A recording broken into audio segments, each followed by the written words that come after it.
Now if that does sound familiar to you folks, that's because it's the same protein that will build up our fingernails and hair. Some cultures believe to have a medicinal-like property, but my friends, it is just not true. It has never been scientifically proven. Now off to your right-hand side, these chestnut-colored animals, those are Bongo.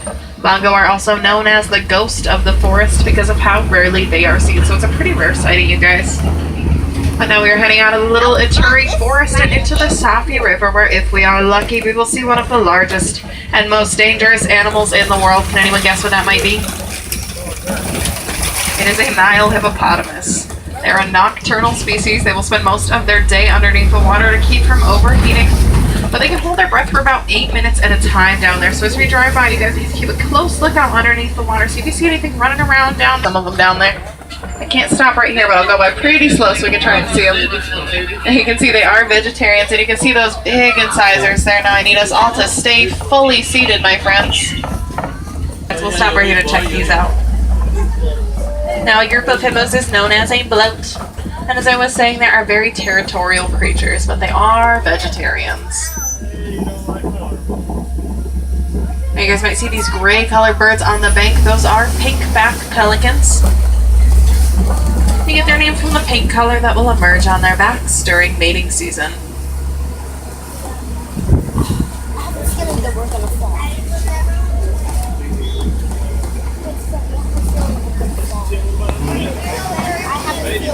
Of the crocodilian species. They can reach about 20 feet in length, and on average they weigh about 500 pounds. They have a bite force in their jaw of about 2,000 pounds per square inch, and they will eat different plants and trees as well. Now, speaking of trees, you're going to see right up here to your right-hand side that funny-looking tree. That is a baobab tree. They're also known as... Now, those tan-colored animals you're going to see coming up to your right, those are Patterson's eland. They're the largest antelope in the world. A full-grown male stands about 6 foot at the shoulder. It does weigh about 2,000 pounds, but it looks like behind them there are quite a few Maasai giraffes here. Now, hopefully we'll get a little bit closer so we can get a better view of them. I don't see anything in it yet, so we're going to pull up ahead and see if we can get a better view. It does look like there's some African wild dogs over here to your left-hand side by this den here. They're also known as painted dogs or spotted dogs. And I know they look so cute and cuddly, but they're actually some of the most fearsome hunters in the world. They have about a 90% success rate in contrast to only about 20 coming from a lion, and that's due to their pack rate to exhaustion. Now the brown antelope back there to your left are the Sable Antelope. They're the emblem of the Harambe Wildlife Reserve. And these really small antelope to your left with these tan backs and those little white bellies, those are Springbok.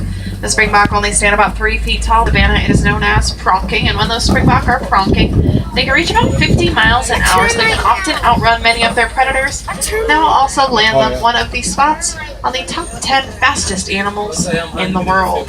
We're going to get a little bit dung and termite saliva, but they can actually be as hard as concrete.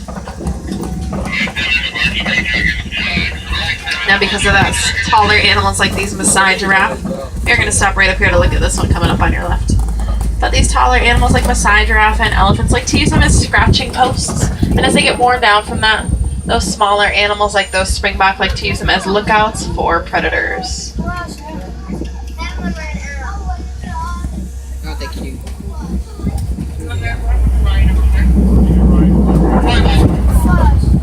Brown cattle kind of hiding in the bushes there. Those are Ankole cattle. Also known as Ankole cattle, though, after known as the... I can't talk. They're known as the Watusi cattle after the Watusi people, my friends. These ducks are gone. I can stop here for just a second, but not very long, my friends. We're going to have to move. But keep a lookout over these bushes here to your left-hand side. You might see quite a few more. Looks like they're a little bit closer to the watering hole right now, so we're going to try and catch up to them up ahead. And now, my friends, those elephants have a gestation period of about 22 months. That means once those mother bees project, if you folks do care to learn any more about it, we'll talk about that in just a bit, because we're going to take a second to look at this female elephant there to your left. It looks like we are coming up on a flamboyance of greater flamingo coming up to your left-hand side as well. A group of flamingo is known as a flamboyance, and the greater flamingo is the larger of the flamingo species. They stand about 5 feet tall, and they are the lightest shade of pink. But they're not born with that pink color and typically emerges around a year old, and it comes from the beta carotene they eat found in brine shrimp.